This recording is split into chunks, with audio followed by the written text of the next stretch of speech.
Bienvenue sur Radio WLC, une filiale de World's Last Chance Ministries, un ministère en ligne dédié à apprendre à vivre en étant constamment prêt pour le retour du Sauveur. Depuis 2000 ans, les croyants de chaque génération aspirent à être la dernière génération. Contrairement à la croyance populaire, Christ n'a pas donné aux croyants de signe des temps à surveiller. Au lieu de cela, il a averti à plusieurs reprises que sa venue prendrait par surprise même les fidèles. Yahushua a urgemment averti les croyants d'être prêts parce que le Fils de l'homme viendra à l'heure où vous n'y penserez pas. Radio WLC enseigne les esprits et prépare les cœurs au retour soudain de Christ. Avez-vous déjà entendu quelqu'un se décrire comme étant spirituel mais pas religieux ? C'est peut-être ainsi que vous vous décrivez vous-même. C'est un concept assez récent. Des personnes qui, pour une raison ou une autre, ont quitté leur religion organisée décrivent ainsi leur position spirituelle. En revanche, les pasteurs, les prêtres, les érudits employés par diverses confessions chrétiennes rejettent souvent cela comme étant nuisible à l'Église. Bonjour, je suis Eric Thomas et vous écoutez Radio World's Last Chance, où nous traitons de divers sujets liés aux Écritures, à la prophétie, à la piété pratique, aux croyances bibliques et à la préparation à la crise finale. En 2013, la BBC a rapporté qu'environ 1 personne sur 5 au Royaume-Uni s'identifiait comme étant spirituelle mais non religieuse. Aux États-Unis, une enquête réalisée en 2005 affirmait qu'un Américain sur 4 qualifiait ses croyances de spirituelles mais non religieuses. Et il semblerait que les chiffres n'ont fait qu'augmenter depuis. Mais c'est un concept intéressant que de séparer la spiritualité de la religion, un concept que ceux qui sont affiliés à une religion organisée désapprouvent. Le révérend Thomas Bandy pose la question suivante, je cite « Qu'est-ce que la religion si elle n'est pas personnelle ? Elle est publique. Cela ne veut pas dire qu'elle doit être institutionnalisée. Cela signifie qu'elle doit être partagée. L'impatience de la religion ne se manifeste pas seulement dans le cœur d'un individu, mais dans le cœur de chaque personne, qu'elle le sache ou non, qu'elle en ait l'intuition ou non, qu'elle s'en souvienne ou non, et même qu'elle l'oublie ou non. La recherche de Dieu n'est pas une quête individuelle, mais un désir partagé. Et pour y parvenir, cela nécessite un dialogue et une coopération plutôt qu'un monologue et une personnalisation. Fin de citation. Le dictionnaire Cambridge définit la religion comme étant la croyance et l'adoration d'un ou de plusieurs dieux ou tout système de croyance et de culte de ce type. Un autre dictionnaire la définit comme une variété particulière d'une telle croyance, surtout lorsqu'elle est organisée en un système de doctrine et de pratique. C'est un ensemble de croyances, de valeurs et de pratiques fondées sur les enseignements d'un chef spirituel. En ce qui me concerne, j'ai toujours assimilé la spiritualité à la religion. Aujourd'hui, je me range dans le camp de ceux qui considèrent davantage que les deux s'opposent. La spiritualité qui s'oppose à la religion et inversement. Mais quelle que soit notre compréhension de la religion et de la spiritualité, je pense que nous serons tous d'accord pour dire que le christianisme connaît aujourd'hui de grands changements que certains peuvent considérer bons ou pas tant que ça. Aujourd'hui, avec Jean-Olivier, nous allons partager au sujet de l'Église du XXIe siècle. Jean, que peut-on dire de cette dichotomie apparente entre religion et spiritualité ? Les croyants devraient-ils vraiment se préoccuper de cette question ? Ou est-ce qu'il s'agit seulement de sémantique ? C'est plus que de la sémantique. Je pense que nous avons tous assimilé la spiritualité à la religion. Mais le fait même que les gens séparent maintenant les deux indique un changement révélateur dans la perception qu'ont les gens de ce qui est important. Maintenant, évidemment, si une personne a consacré sa vie à travailler au sein d'une organisation religieuse, elle sera moins susceptible d'apprécier ce changement. C'est ce qu'on peut constater. Le rabbin David Wolpe a publié dans le magazine Time un article intitulé « Les limites de la spiritualité sans la religion », où il plaide manifestement en faveur d'une religion institutionnalisée et semble mépriser la spiritualité en dehors de ses paramètres. Il dit, je cite, « Il est important de se rappeler que ce sont les institutions et non les sentiments abstraits qui lient une communauté et conduisent à des changements significatifs. » C'est le cœur de son argumentation. Les institutions, selon lui, sont, je cite, « le seul mécanisme que les êtres humains connaissent pour perpétuer les idéologies et les actions. » Ça pourrait sembler logique à un certain niveau. Le problème, c'est qu'il laisse l'Esprit Saint en dehors de l'équation. Oui, si on suit sa logique, il faudrait des institutions pour répandre la vérité ou perpétuer des idéologies. Mais les apôtres n'avaient pas cela. Et pourtant, ils ont apporté l'évangile au monde entier en une seule génération. C'est vrai. Continuons à lire un extrait de son article. Je cite, « La spiritualité est une émotion. La religion est une obligation. La spiritualité apaise. La religion mobilise. La spiritualité est satisfaite d'elle-même. La religion est insatisfaite du monde. Être spirituel mais pas religieux, c'est confiner sa vie de dévotion au sentiment de se sentir bien. Personne n'attend de ceux qui n'ont pas la foi qu'ils s'engagent dans une communauté religieuse. Mais pour celui qui a l'intuition de quelque chose de plus grand que lui, soutenir qu'il s'agit d'une vérité purement personnelle, qu'elle n'exige ni recherche, ni lutte commune, ni organisation pour réaliser son potentiel dans ce monde, c'est franchir la ligne qui sépare le narcissisme du solipsisme. » Fin de citation. Waouh, sérieux ? Les personnes qui recherchent la spiritualité en dehors des structures de la religion organisée sont narcissiques ? C'est aller un peu loin, je dirais. Plus qu'un peu. C'est quoi le solipsisme ? Le solipsisme, c'est l'idée que le moi serait la seule réalité. Donc, en gros, un égocentrisme extrême. C'est ça. Tu vois, les gens qui travaillent au sein d'une religion organisée n'aiment pas la spiritualité en dehors de la religion. Si tout le monde commence à penser comme ça, est-ce qu'ils auraient encore un travail ? On s'est tellement habitué aux formes de religion modernes qu'on oublie qu'il s'agit de traditions créées par l'homme, de formes créées par l'homme. Oui, quand nous avons commencé à pratiquer l'Église à la maison, nous avons eu un peu de mal au début. Nous n'avions pas l'impression que c'était aussi sacré, sans les formes que nous avons associées au culte à l'Église. Plus jeune, je pensais que les enfants d'Israël se rassemblaient autour du sanctuaire chaque sabbat et écoutaient Moïse prononcer un serment. Mais je ne me suis jamais arrêté pour penser à la logistique, l'improbabilité que des millions de personnes puissent entendre la voix d'un seul homme sans système sonore. Se rendre quelque part pour un service religieux, c'était simplement tout ce qu'on connaissait. C'est quand on a envisagé d'organiser nous-mêmes des cultes à la maison que j'ai vraiment compris la signification des instructions de Yah à Moïse. Lisons-les dans Exode 16, versets 29 et 30. « Voyez que Yahweh vous a donné le sabbat. C'est pourquoi il vous donne au 6e jour du pain pour 2 jours. Que chacun reste chez lui, que personne ne sorte du lieu où il est le 7e jour. Et le peuple se reposa le 7e jour. » Voilà comment les gens adoraient dans les temps anciens, et c'est ce à quoi le peuple de Yah retourne aujourd'hui. Je ne pense pas que les gens aujourd'hui réalisent à quel point nos idées du culte, de l'adoration, sont profondément ancrées dans des traditions humaines. C'est ce que nous allons voir aujourd'hui. Et je pense que nous verrons tous plus clairement à quel point nos traditions sont vraiment artificielles. Nous allons nous concentrer sur le christianisme, mais pour quiconque s'est penché sur les changements apportés au judaïsme sous Hillel II, le dernier président du Sanhédrin, vous verrez que le christianisme paganisé a aussi exercé une forte influence sur le judaïsme moderne. Sans parler du fait que le judaïsme moderne est, de leur propre aveu, le descendant spirituel du pharisaïsme. Et pourquoi Christ dénonçait les pharisiens ? Parce que leur pratique spirituelle était basée sur les traditions des hommes, plutôt que sur la parole de Yah. Mais nous allons voir que les chrétiens aujourd'hui sont dans le même bateau. Avant de plonger dans ce sujet, il y a une vérité sur laquelle nous devons insister. C'est que les traditions, la structure même de la religion organisée, sont à la base créées par l'homme. N'oublions pas la définition de la religion que nous avons lue, des croyances organisées en un système de doctrines et de pratiques. Voilà ce qu'est la religion. Ça vaut pour toutes les religions organisées. Maintenant, en ce qui concerne le christianisme moderne, ses traditions et pratiques, les croyances en elles-mêmes, ont été formulées il y a 1700 ans par l'empereur romain Constantin et les prêtres et prélats de l'Église catholique romaine. Les rituels, les traditions, la plupart des doctrines du christianisme moderne, et je ne parle pas seulement de la théologie catholique, mais aussi des croyances protestantes, ont été formulées artificiellement. Elles ne sont pas fondées sur la Bible, combien même elles nous paraissent normales aujourd'hui. Par normal, tu veux dire... Des croyances que nous ne remettons même pas en question, des croyances que nous tenons pour acquises. Nous allons en examiner quelques-unes.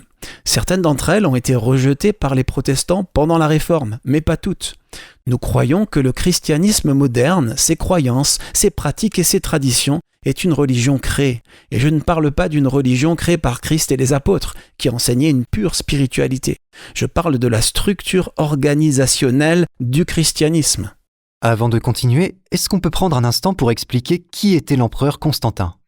Chez les catholiques, et je crois dans les églises orthodoxes, Constantin est appelé Saint Constantin. On raconte qu'en l'an 312, il a eu une vision de la croix et entendu une voix dire en latin « Par ce signe, tu vaincras ». On dit donc qu'il est devenu le premier empereur chrétien. Mais en réalité, Constantin était païen. Il n'a été baptisé que sur son lit de mort. Il portait aussi le titre de Pontifex Maximus. C'est important. Aujourd'hui, seul le pape est appelé Pontifex Maximus, ce qui signifie pontife suprême. En tant qu'empereur, Constantin était le pontife suprême des Romains païens. Donc non, il n'était pas chrétien. Il a assassiné son propre fils. Constantin était un politicien. Il voulait un empire unifié et le moyen d'y parvenir a été de légaliser le christianisme. Tu parles de ces lois du dimanche ? Oui, les chrétiens aujourd'hui les considèrent comme une preuve de sa conversion, mais c'est loin d'être le cas. Lisons une citation de l'histoire sociale et économique de l'Empire romain par Mikhail Rostovtsev. Le moment était venu de réconcilier l'État et l'Église qui avaient besoin l'un de l'autre. Constantin a eu le génie de s'en rendre compte et d'agir en conséquence. Il a offert la paix à l'Église à condition qu'elle reconnaisse l'État et soutienne le pouvoir impérial. Lisons maintenant une citation de Philippe Schaff tirée du volume 3 de son ouvrage « Histoire de l'Église chrétienne ». La loi sur le dimanche de Constantin ne doit pas être surestimée. Il a imposé le respect, ou plutôt interdit la profanation publique du dimanche, non pas au nom du sabbatum, c'est-à-dire du sabbat, ou du dies domini, le jour du Seigneur, mais au nom de son ancien titre astrologique et païen, dies solis, le jour du soleil, connu de tous ses sujets, de sorte que la loi s'appliquait aussi bien aux adorateurs d'Hercule, d'Apollon et de Mithra qu'aux chrétiens. Il n'y a aucune référence dans sa loi au 4e commandement ou à la résurrection de Christ. Schaff souligne ici que les soi-disant lois du dimanche de Constantin n'étaient pas l'acte d'un croyant dévoué. Elles ont été mises en place par un politicien ambitieux, c'est tout. L'Église romaine existait depuis un certain temps et elle était avide de pouvoir. Mais c'est lorsque Constantin a vu que coopérer avec l'Église favoriserait son programme politique que les choses ont vraiment commencé à changer. C'est à partir de ce moment-là que l'Église catholique romaine a commencé à construire et à imposer ses pratiques et ses dogmes. Parce qu'elle avait le soutien de l'empereur. Rappelons la définition du mot catholique. Nous pensons généralement à une dénomination particulière de la chrétienté quand nous entendons ce mot, mais le mot catholique signifie simplement universel. C'est ça. C'est pourquoi j'ai été surpris d'apprendre que de nombreux catholiques ne se considèrent pas avant tout comme des chrétiens. Les protestants ont tendance à considérer les catholiques comme une dénomination chrétienne parmi d'autres, mais la majorité des catholiques ne s'identifient pas comme chrétiens en premier lieu. Ils s'identifient comme catholiques romains. Ils se considèrent comme une catégorie à part entière. Ce que les chrétiens aujourd'hui, toutes confessions confondues, ne réalisent pas, c'est que les croyances religieuses du christianisme moderne sont basées sur un cadre construit au cours de plusieurs siècles. Ce cadre a été défini par divers conciles ecclésiastiques, mais tout a commencé au temps de Constantin. Ça fait une grande différence avec Yahushua. Il est venu prêcher l'évangile et les apôtres ont suivi son exemple. Il n'est pas venu organiser un nouveau système de religion. Les protestants ont tendance à se décharger sur les catholiques. Nous aimons souligner leurs erreurs et nous féliciter d'avoir une religion plus pure. Mais ça reste une religion. Le christianisme moderne repose sur ce cadre, ce système de dogmes religieux construit à partir de traditions créées par l'homme. Et ça vaut pour toutes les confessions, pas seulement pour les catholiques romains. Très bien, nous allons faire une courte pause. À notre retour, nous allons parler de ce cadre. À tout de suite. Le livre religieux de John Bunyan, Le voyage du pèlerin, est un classique. Il a été traduit en plus de 200 langues dans le monde entier et est toujours imprimé à ce jour depuis sa parution. Cette histoire allégorique, inspirée et profondément spirituelle, contient de profondes leçons pour la vie chrétienne. Nous sommes heureux d'annoncer sur Radio WLC qu'une version dramatisée en radiothéâtre est disponible gratuitement en anglais sur notre site web. Vous pouvez la télécharger sur votre appareil ou l'écouter sur notre site web. Rendez-vous sur la page d'accueil de worldslastchance.com et dans la colonne de gauche, sous la rubrique Ressources, cliquez sur Free Pilgrim's Progress Audio. Commencez à l'écouter dès aujourd'hui sur worldslastchance.com.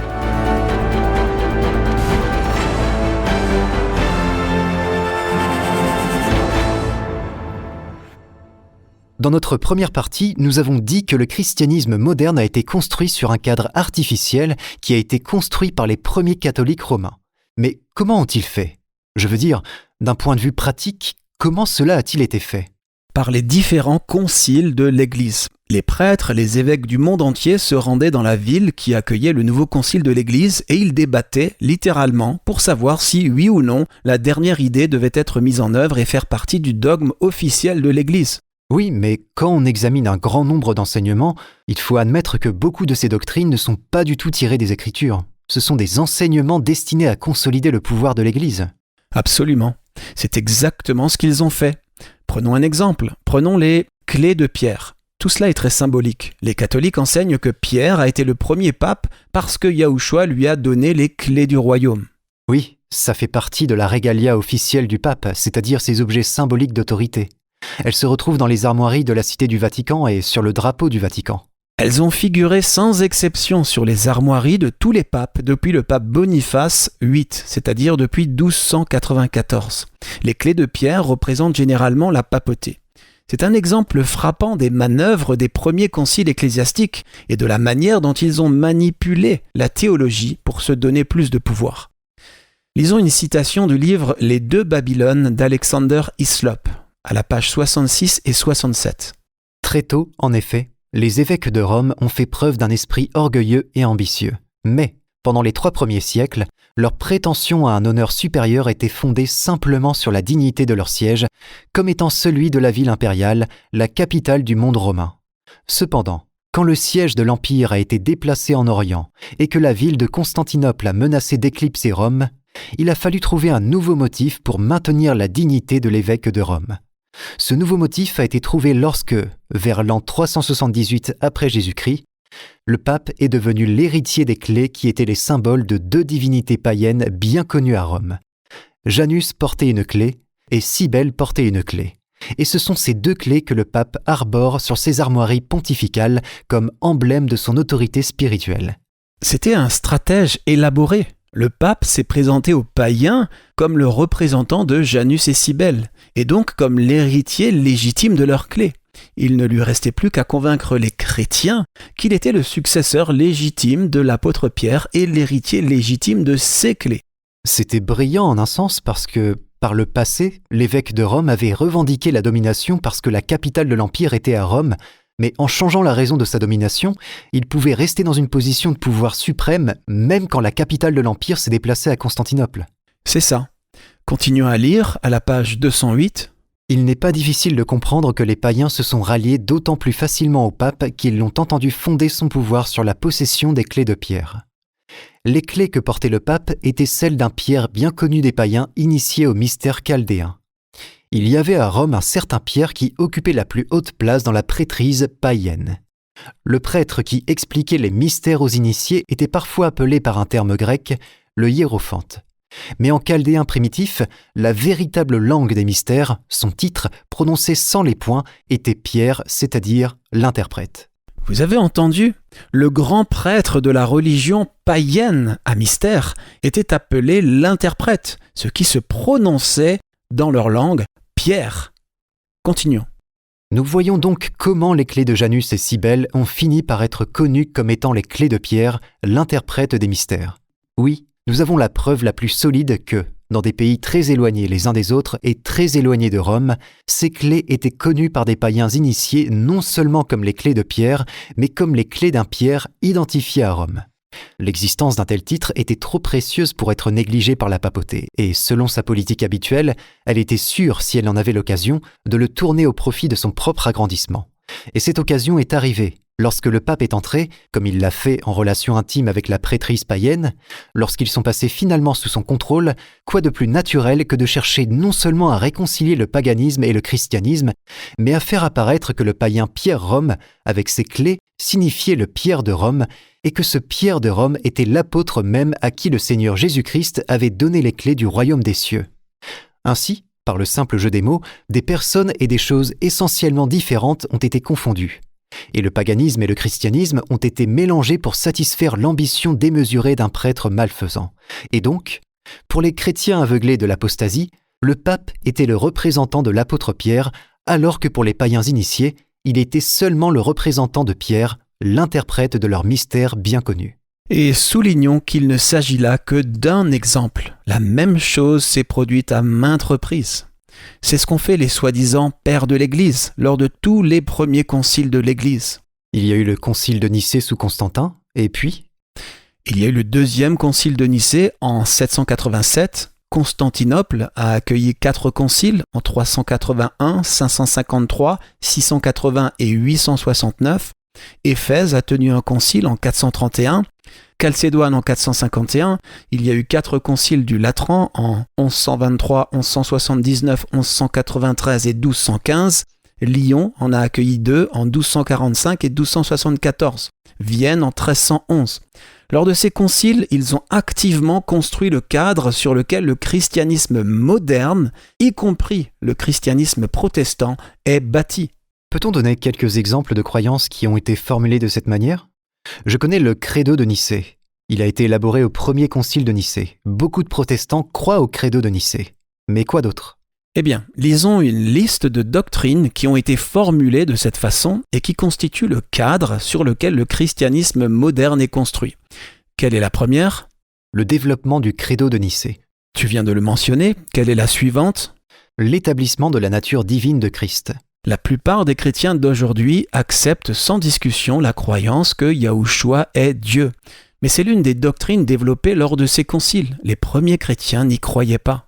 Les 2 points suivants définissent la divinité du Saint-Esprit et l'établissement de la doctrine de la Trinité. Là encore, comme nous l'avons vu dans des émissions précédentes, ces croyances ne peuvent être étayées par la Bible. Et ce que la plupart des protestants ne comprennent pas, c'est que les érudits catholiques le savent. C'est pourquoi quand vous parlez à un catholique romain, la tradition de l'Église est considérée au même niveau que l'Écriture elle-même, comme autorité ultime sur laquelle fonder vos croyances. Les protestants, bien sûr, nient l'autorité suprême de la papauté, ainsi que la tradition de l'Église en tant que fondement solide de la doctrine. Oui, le cri de ralliement de la réforme protestante a été sola scriptura, ou la Bible seule. Et pourtant, ils s'accrochent toujours à des croyances, comme la divinité trine, qui n'ont aucune base dans les Écritures et qui sont fondées uniquement sur la tradition papale. Ok, quelle est la prochaine ? Comment calculer la date de Pâques ? Avez-vous déjà remarqué que la date de Pâques change chaque année ? Elle n'a pas lieu à une date précise, comme par exemple Noël le 25 décembre. Oui, c'est vrai, ça semble dériver dans le calendrier. C'est parce que les jours saints de Yah sont toujours calculés par le calendrier lunisolaire biblique. Les païens romains ne voulaient rien avoir à faire avec le calendrier biblique ou les pratiques fondées par Yah. Ils ont donc trouvé un moyen de calculer la fête de Pâques païenne, en opposition à la Pâque biblique, en disant à tout le monde que c'était pour célébrer la résurrection de Christ, de manière à ce qu'elle ne coïncide jamais avec le jour réel. Oui, j'ai une citation à ce sujet. Donne-moi une seconde pour la retrouver. C'est une citation de Heinrich Graetz dans son Histoire complète des Juifs. Elle a été publiée par la Société de publication juive d'Amérique. En parlant du concile de Nicée, il dit, je cite, « C'est alors que le monde a été témoin du spectacle inouï de la première assemblée générale de Nicée, composée de plusieurs centaines d'évêques et de prêtres, avec l'empereur à leur tête. La chrétienté pensait célébrer son triomphe, mais elle n'a réussi qu'à dévoiler sa faiblesse et sa désunion interne. Car à l'occasion de cette première apparition officielle, dans toute la splendeur de sa plénitude de pouvoir spirituel et temporel, il ne restait plus aucune trace de son caractère originel.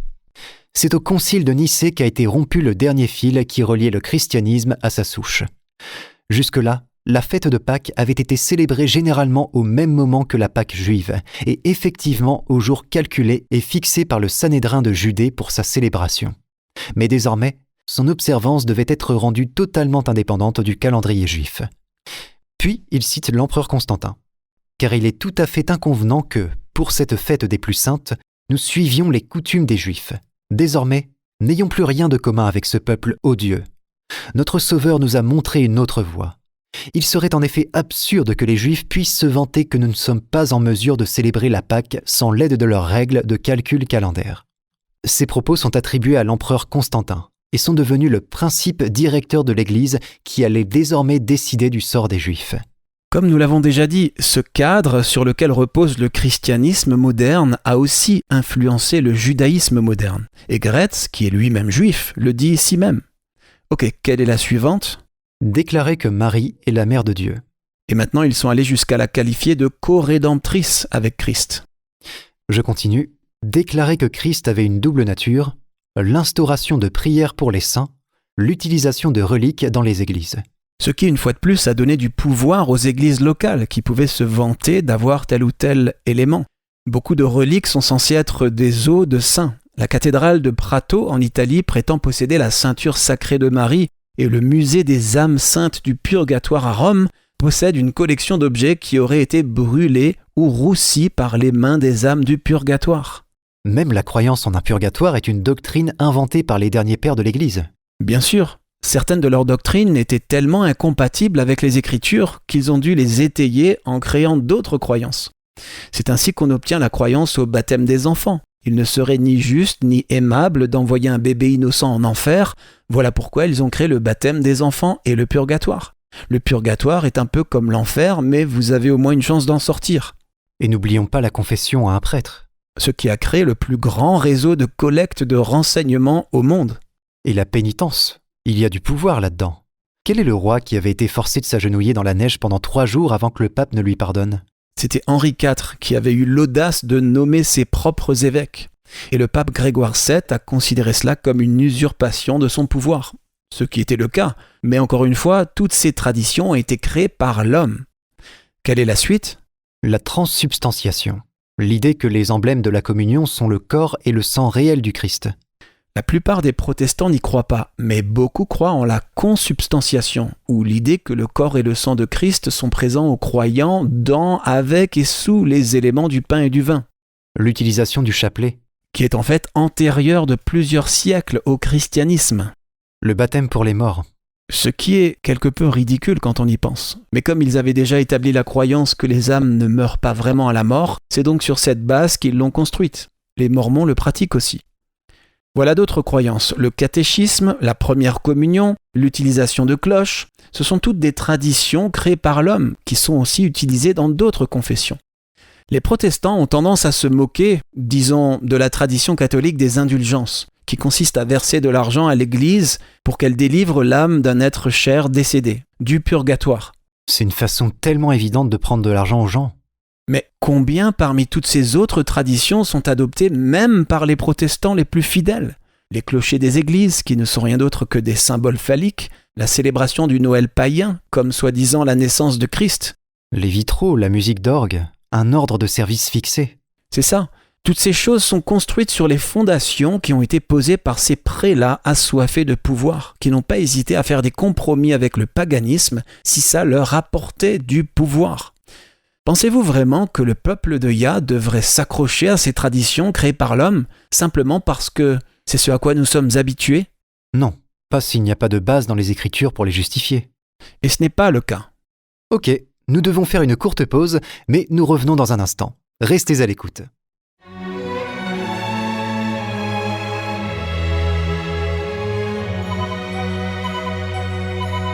Vous écoutez la radio World's Last Chance sur WBCQ à 9330 kHz sur la bande des 31 mètres. Radio World's Last Chance prépare un peuple pour le retour très proche du Sauveur. World's Last Chance est consacré à la préparation d'un peuple pour le retour très proche du Sauveur. Nos programmes radio sur ondes courtes sont diffusés quotidiennement en 7 langues différentes dans le monde entier et d'autres langues sont à venir. Nos vidéos et articles ont été traduits dans plus de 30 langues différentes. Et nous ne nous concentrons pas sur un seul point de doctrine. Nous voulons nous associer au ciel dans la diffusion de toute la vérité, au monde entier. Nos articles et vidéos couvrent une variété de sujets importants pour la croissance et le développement de la marche chrétienne. Nous présentons du contenu couvrant la piété pratique pour la vie quotidienne, les croyances bibliques fondées sur la parole de Yah seule, le calendrier du Créateur et les prophéties de la fin des temps qu'il est vital de connaître. Nous traitons même divers vents de doctrines incorrectes que Satan a utilisés pour tromper des multitudes et nous démontrons à partir des Écritures pourquoi elles sont fausses et ce qu'est la vérité. Visitez notre site worldslastchance.com dès aujourd'hui. Apprenez la vérité pour ces derniers jours. Les Écritures qualifient l'Église catholique romaine de mère de toutes les prostituées. La raison en est simple. Bien que les autres églises, ces filles, ne partagent pas toutes les croyances du catholicisme, leurs structures de base, comme leurs doctrines les plus fondamentales, sont toutes modelées sur Rome. Et je ne parle pas seulement de l'église anglicane. L'église presbytérienne, les méthodistes, les baptistes, les luthériens, l'église de Dieu, l'Assemblée de Dieu, les diverses organisations pentecôtistes et même les témoins de Jéhovah, les mormons, les adventistes du 7e jour, ils suivent tous le même schéma formulé par l'église mère. Ils célèbrent tous leur culte le samedi ou le dimanche du calendrier papal et adoptent bon nombre des doctrines élaborées par les pères de l'Église lors de ses premiers conciles. Même l'ordre du culte. Vous avez déjà remarqué ça ? C'est à peu près la même chose que vous assistiez à une messe catholique, à un culte luthérien ou des témoins de Jéhovah. Le format de base est le même. Parlons maintenant des papes. D'où vient cette idée ? Certainement pas de la Bible. Non. Yahushua a déclaré catégoriquement « N'appelez personne sur la terre votre Père, car un seul est votre Père, celui qui est dans les cieux. » Il ne parlait évidemment pas de père biologique, mais d'utiliser ce terme comme un titre de révérence et de respect à l'égard d'un autre être humain. Le mot pape signifie père ou papa. Exact. Et le pape est le chef de l'Église catholique. Il est au-dessus de tous les cardinaux, archevêques, évêques, prêtres, etc. C'est une hiérarchie qui n'apparaît pas dans les Écritures. Mais on la retrouve même dans les églises protestantes. Les luthériens ont leur synode. Au sommet, ils ont un président. Les Mormons, ou l'Église de Jésus-Christ des Saints des Derniers Jours, est dirigée par un groupe de 15 apôtres. L'apôtre le plus ancien est le président de l'Église. Les églises adventistes du 7e jour sont divisées en conférences. Ces conférences sont supervisées par une conférence générale, dirigée par un président. Encore une fois, il s'agit d'une structure pyramidale, avec une personne au sommet. Ce n'est pas ainsi que l'Église primitive procédait. Et par primitive, je ne parle pas de l'Église catholique, je parle des apôtres et des premiers chrétiens. Oui, mais les catholiques diraient que le tout premier pape était l'apôtre Pierre. Comment répondre à cela ? Ce n'est rien d'autre qu'une tradition. Rien n'indique que Pierre ait jamais occupé une telle fonction, ou même qu'il se soit rendu à Rome. La mission de Pierre était auprès des Juifs, celle de Paul auprès des non-Juifs. En fait, l'utilisation même du terme pape, en tant que titre, n'est apparue qu'à partir de Constantin. À cette époque, Sylvestre était l'évêque de Rome. On le désigne aujourd'hui comme le pape Sylvestre Ier, mais c'est à cette époque que ce titre a commencé à être accepté. On ne sait pas grand-chose de Sylvestre, mais on peut en déduire que son programme était aligné sur celui de Constantin, ce qui explique qu'il ait coopéré avec lui au concile de Nicée. Leurs ambitions coïncidaient. Eh bien, les papes ont toujours été ambitieux. Vous pouvez les qualifier de saints autant que vous voulez, mais ils ne l'étaient manifestement pas. La plupart des premiers papes ne sont pas restés très longtemps au pouvoir. Le pape Jean-Paul II a été pape pendant près de 30 ans, c'était sans précédent à l'époque. Il y a eu tellement de joutes politiques que certains papes ne sont restés en fonction que quelques jours ou quelques mois avant d'être assassinés par des cardinaux qui voulaient eux-mêmes avoir une chance de devenir le chef de l'Église. Ça a toujours été corrompu. La structure même du pouvoir du collège des cardinaux est basée sur la structure du pouvoir de l'ancienne religion babylonienne. N'y a-t-il pas eu un conclave papal qui a duré si longtemps que les habitants de la ville ont coupé les vivres aux cardinaux pour les forcer à se dépêcher de nommer un pape ? Tu penses à ce qui s'est passé en 1269, dans la ville de Viterbe en Italie ? Même l'isolement forcé des cardinaux n'a pas permis de nommer un pape. Il y avait trop de conflits, alors la ville a refusé de leur donner autre chose que du pain et de l'eau. Comme ça ne suffisait pas à les mettre d'accord sur le nom du prochain pape, les habitants de la ville ont enlevé le toit du palazzo, ou palais des papes, pour tenter d'accélérer les choses. Je me souviens avoir lu au sujet de moments dans l'histoire où 2 papes ont été élus, où des papes ont été assassinés, ou encore des papes qui avaient des maîtresses, qui mettaient au pouvoir leur propre fils, ou qui commettaient l'inceste avec leur propre fille. La papauté n'a jamais été pure ou sainte, mais elle a toujours été politique. La papauté est sa propre monarchie, n'est-ce pas ? En 1929, Mussolini a signé un traité avec le pape Pie XI qui accordait à l'Église 44 hectares de terrain au milieu de Rome. Elle est devenue sa propre monarchie et le pape est son dictateur absolu. Alors dites-moi, en quoi cela est-il en harmonie avec les paroles de Christ à Pilate quand il a dit « Mon royaume n'est pas de ce monde. Si mon royaume était de ce monde, mes serviteurs auraient combattu, afin que je ne fusse pas livré aux Juifs. Mais maintenant, mon royaume n'est pas d'ici. » Ça ne peut pas être en harmonie. Chaque église, aujourd'hui, est comme une grande entreprise. Et voilà une autre façon pour les filles de Babylone de suivre l'exemple de leur mère. Je ne sais pas combien le savent, mais le Vatican a même sa propre banque. Elle a été fondée en 1942 dans le but de contrôler et d'accroître ses énormes richesses. Le magazine Forbes est un journal économique américain. Le 26 juin 2012, ils ont publié un article intitulé « La Banque du Vatican, la banque la plus secrète du monde ». Ça m'a toujours semblé si contradictoire avec la mission de Christ. Je pense toujours au sermon sur la montagne quand on me rappelle l'immense richesse de la papauté. Yahushua a dit « Nul ne peut servir deux maîtres, car ou il haïra l'un et aimera l'autre, ou il s'attachera à l'un et méprisera l'autre. Vous ne pouvez servir Dieu et Mammon, ou l'argent dans une autre version. » Comme le dit le dicton, le pouvoir corrompt et le pouvoir absolu corrompt absolument.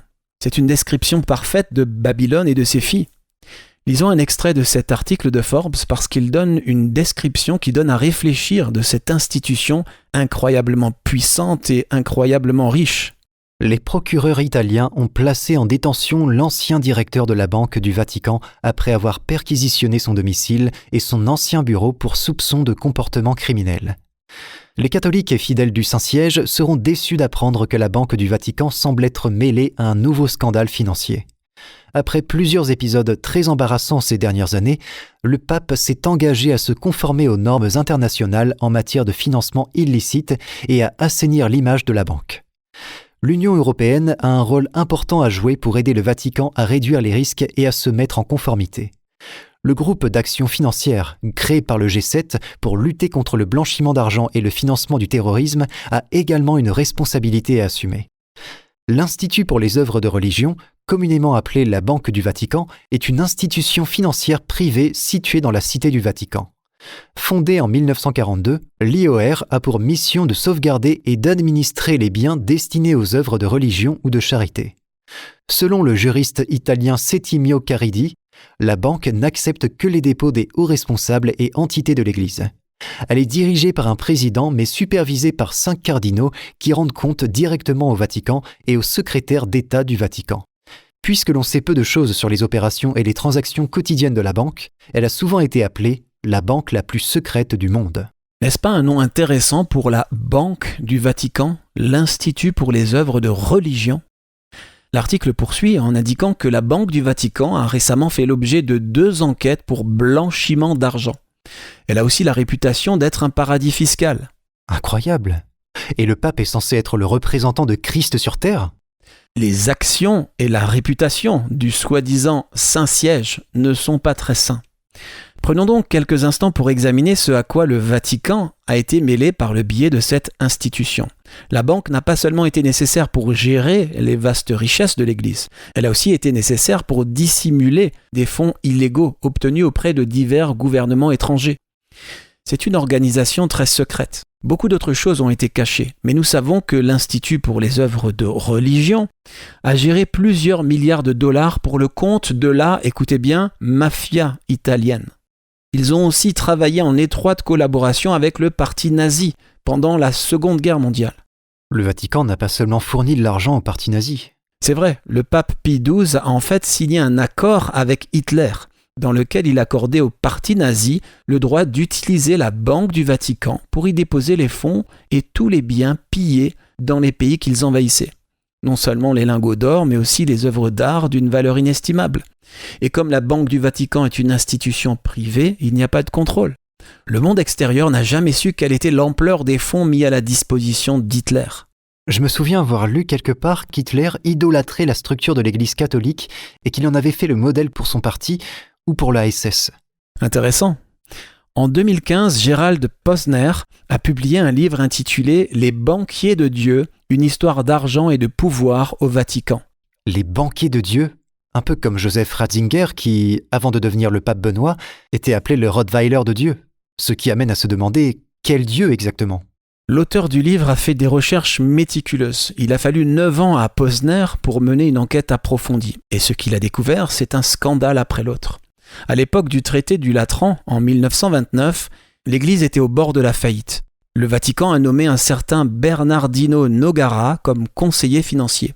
Nogara a pris l'investissement de 92 millions de dollars de Mussolini et l'a fait fructifier à près d'1 milliard de dollars, ce qui est encore un montant énorme aujourd'hui, mais qui à l'époque était tout simplement inimaginable. Le livre de Posner fait état de manœuvres illégales, d'affaires louches, de blanchiment d'argent, de scandales, de dissimulation et bien d'autres choses encore au Vatican. Pourquoi est-ce que je ne suis pas surpris ? L'une des choses que Posner documente est la façon dont le Vatican a gagné de l'argent directement grâce au meurtre des Juifs pendant l'Holocauste. Pendant la guerre, Nogara a investi dans des compagnies d'assurance italiennes qui, je cite, se sont transformées en enjeux qui ont profité de l'assassinat des Juifs d'Europe. Fin de citation. Ils ont donc littéralement gagné de l'argent grâce au meurtre des Juifs. C'est ce qu'ils ont fait. Les sociétés conservaient tous les actifs financiers des polices d'assurance vie des assurés juifs décédés. Elles ont ensuite refusé de les verser aux héritiers survivants, et comme le Vatican n'était pas l'assureur direct, il n'a jamais eu à payer de dédommagement après la guerre. C'est très sale. Non seulement ça, mais l'Église catholique a aussi aidé et encouragé de nombreux criminels de guerre nazis après la guerre. Les recherches de Posner ont également mis au jour un complot du Vatican visant à acheter de faux titres auprès d'un réseau de faux monnayeurs liés à la mafia. Lisons une citation au sujet de cette affaire douteuse.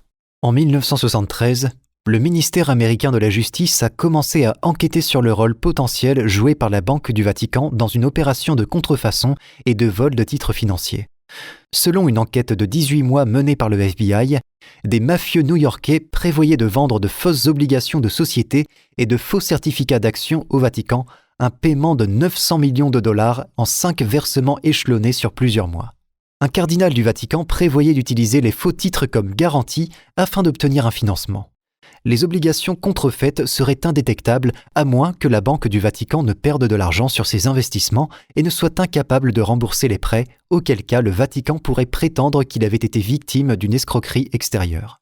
Et puis bien sûr, il y a les millions qu'on ne peut compter que l'Église a versés pour couvrir tous les scandales d'abus sexuels envers les enfants.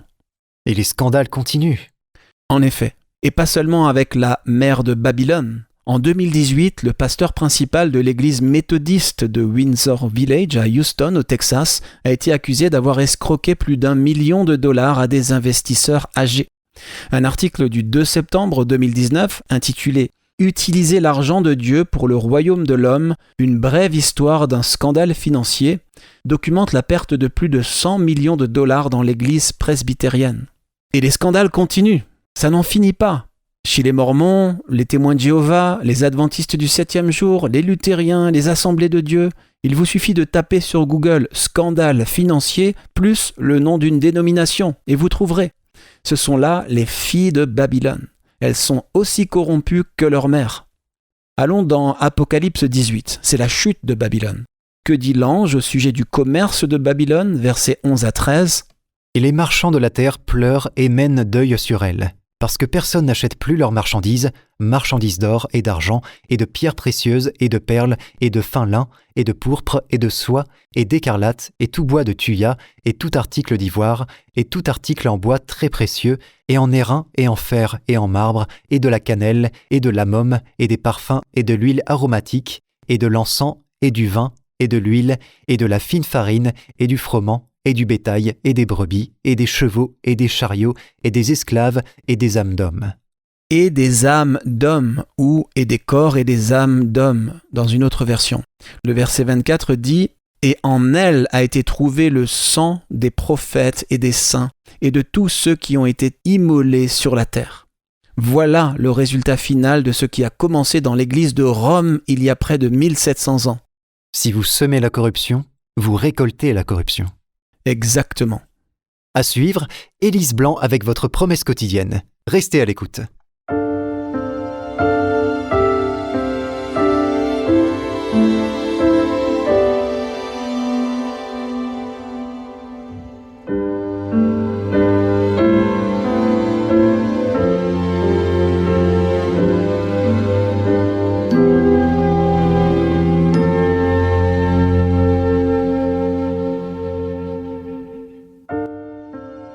Vous écoutez Élise Blanc pour votre promesse quotidienne de la parole de Yah.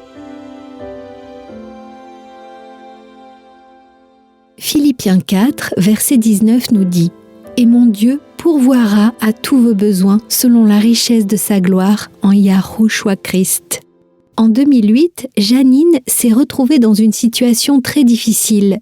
Son mari est décédé et elle avait déménagé au Texas avec son fils d'1 an pour vivre chez des amis.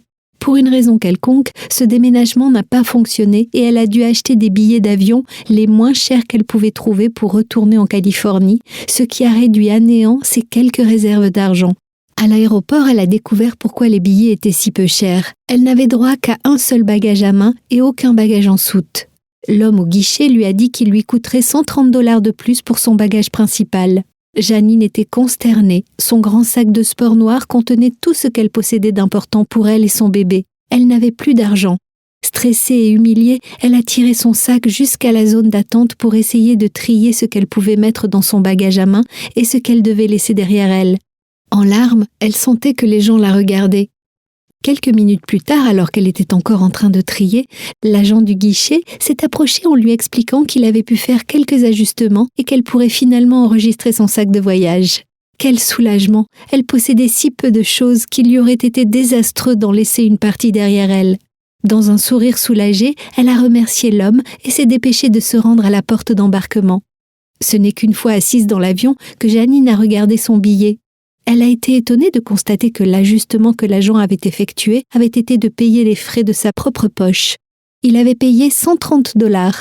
Je ne sais pas si cet homme a jamais su l'impact que sa compassion a eu sur la vie de Janine.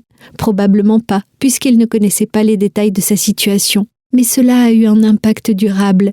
Janine a déclaré, je cite, « Mon fils et moi avons connu des hauts et des bas, mais grâce à la gentillesse des autres, comme celle de ce monsieur à l'aéroport, nous avons persévéré à travers tant d'épreuves. Nous nous sommes installés dans une petite ville que nous apprécions vraiment. Mais je repense encore à ces moments où les anges nous ont ouvert la voie, à cet homme que nous ne connaissions pas à l'aéroport, et j'en suis toujours reconnaissante. » Le psaume 34 déclare « Goûtez et voyez que Yahweh est bon.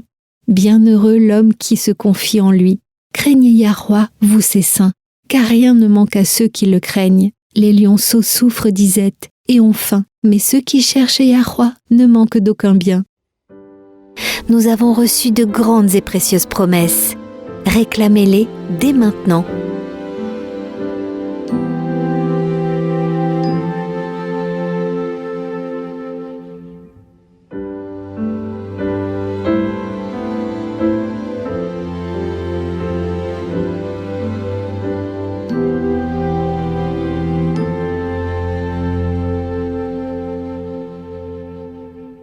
Ce qui nous est familier nous est confortable. Nous savons à quoi nous attendre. C'est la raison pour laquelle parfois certains restent dans de mauvaises situations.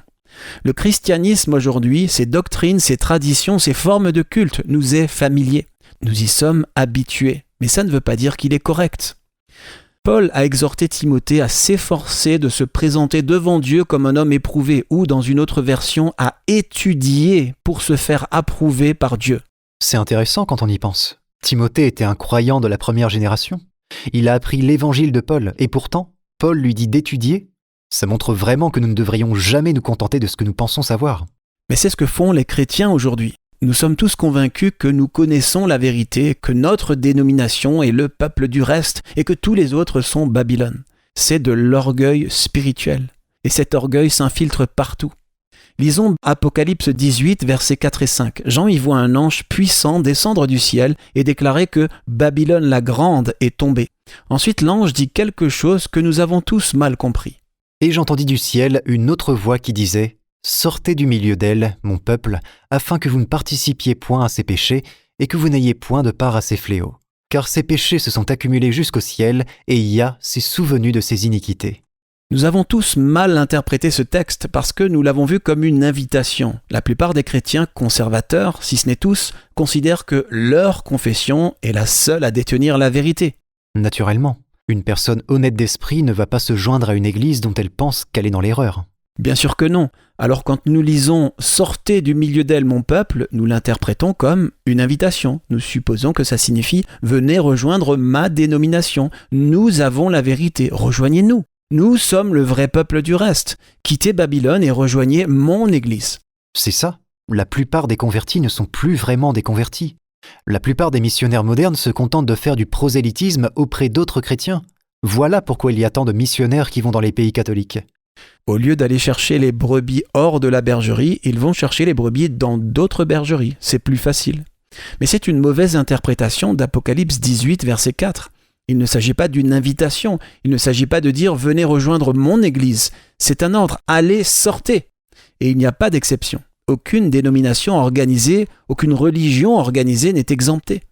Le commandement divin est de les quitter toutes. Honnêtement, après la discussion d'aujourd'hui, je comprends pourquoi. Nous avons commencé à faire notre église de maison il y a quelques années, mais je n'avais aucune idée de combien le christianisme moderne, y compris le christianisme protestant, est encore construit sur les fondations posées par ces premiers chrétiens paganisés. Des chrétiens paganisés qui avaient un programme politique. Ce n'est pas pour rien qu'Apocalypse 14 décrit le peuple du reste comme étant ceux qui suivent l'agneau partout où il va. Et là où il nous mène, c'est directement hors des religions organisées et de toutes les dénominations, parce qu'elles ont toutes été construites sur l'erreur et qu'elles s'accrochent encore à l'erreur. Si vous voulez faire partie du peuple du reste, amis auditeurs, si vous voulez suivre l'agneau partout où il va, il vous faudra être prêt à sortir de votre zone de confort pour aller vers ce qui ne vous est pas familier. Et vous n'irez pas seul, vous marcherez avec l'agneau. Vous pouvez le suivre en toute sécurité. J'aime la promesse de Josué 1, verset 9. Il est dit « Sois fort et courageux. N'aie pas peur, ne te décourage pas, car Yahweh, ton Elohim, sera avec toi partout où tu iras. » Je tiens à vous remercier, amis auditeurs, d'avoir été à l'écoute. Si vous avez écouté ce programme sur YouTube, que vous aimez ce que vous avez entendu ou que vous voulez en entendre d'autres comme celui-ci, je vous invite à cliquer sur le bouton « J'aime » et sur « S'abonner » pour recevoir les notifications des prochaines émissions. Nous espérons que vous pourrez vous joindre à nous demain et d'ici là, rappelez-vous, Yahweh vous aime et vous pouvez compter sur lui faire confiance en toute sécurité, car il en est digne.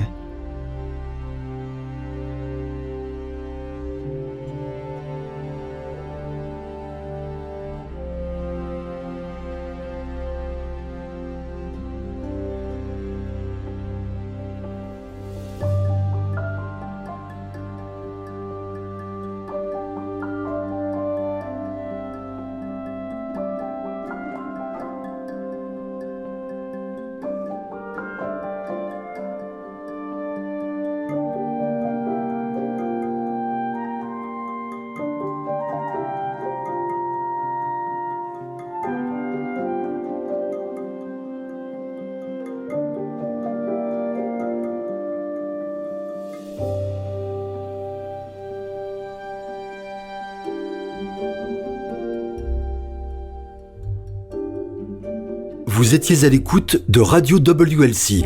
Cette émission, ainsi que les épisodes précédents de Radio WLC, peuvent être téléchargés sur notre site web.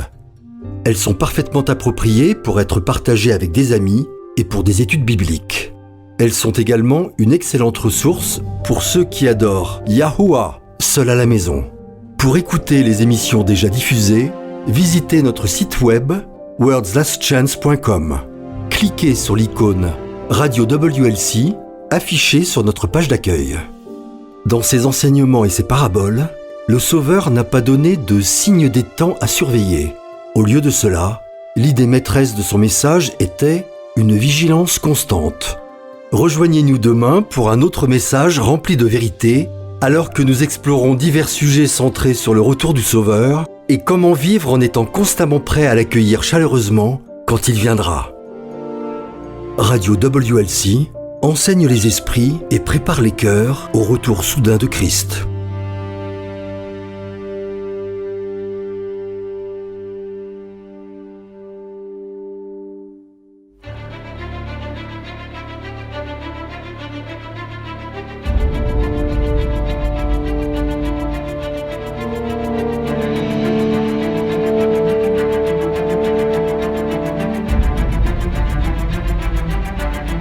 Merci d'avoir été à l'écoute de ce programme sur Radio WLC.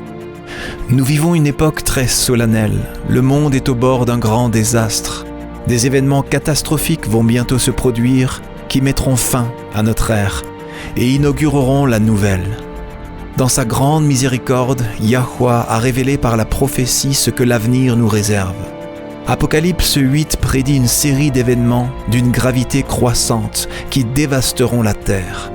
Les réserves de nourriture mondiale seront décimées. La famine et la mortalité qui l'accompagnent en résulteront. Les réserves d'eau potable de la terre seront également touchées. Apocalypse 9 nous révèle que des démons se feront passer pour des extraterrestres. La terreur et la dévastation causées par cette soi-disant invasion extraterrestre feront que les gens chercheront désespérément à se mettre en sécurité à tout prix. La liberté de vivre et de pratiquer le culte selon ce que nous dicte notre conscience ne sera qu'un souvenir du passé. De nombreuses vies seront perdues au cours de cette série d'événements et lorsque la marque de la bête sera imposée, il y aura des martyrs.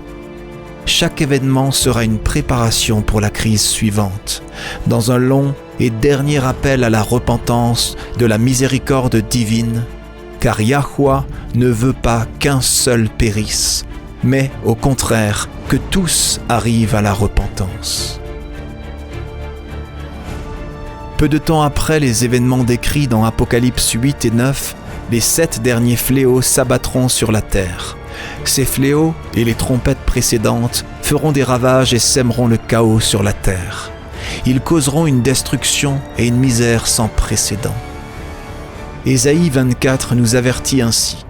Oui, Yahweh va dévaster la terre, il va la ravager, en bouleverser la surface, il en dispersera les habitants.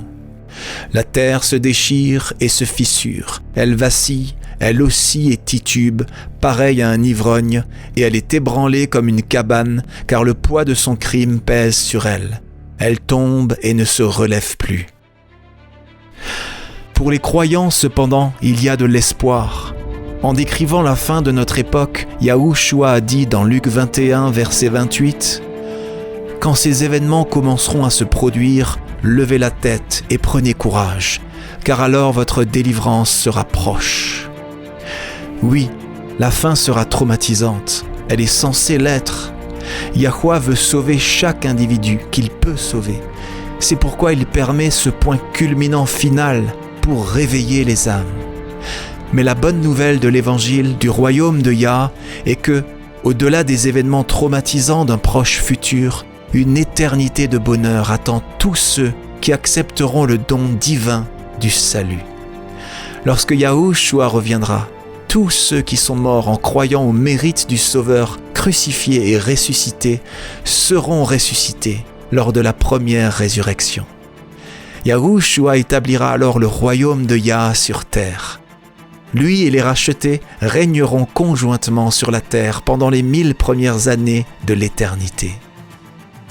Jean a vu un nouveau ciel et une nouvelle terre, car le premier ciel et la première terre avaient disparu. Si vous souhaitez vous joindre aux rachetés de toutes les époques et vivre une vie à la mesure de celle de Yahweh, faites le choix. Acceptez le salut aujourd'hui. Vous n'avez pas besoin de vous y préparer par vous-même. La vérité est que vous ne le pouvez pas. Et moi non plus. Personne ne le peut. Venez à lui tel que vous êtes. N'attendez pas d'avoir cessé de pécher. Vous ne vous améliorerez pas par vos propres efforts. Acceptez l'invitation de Yahweh à devenir membre de son royaume terrestre éternel. Lorsque vous accepterez cette précieuse invitation, Yahweh vous offrira un tout nouveau cœur. Dans Ézéchiel 36, verset 26, il déclare « Je te donnerai un cœur nouveau, et je mettrai en toi un esprit nouveau. J'enlèverai de ton être ton cœur dur comme la pierre, et je te donnerai un cœur de chair. » Accepter ce cadeau inestimable est la seule façon de rejoindre son royaume. Venez à Yahweh tel que vous êtes. Il attend, les bras grands ouverts, désireux de recevoir tous ceux qui viennent à lui.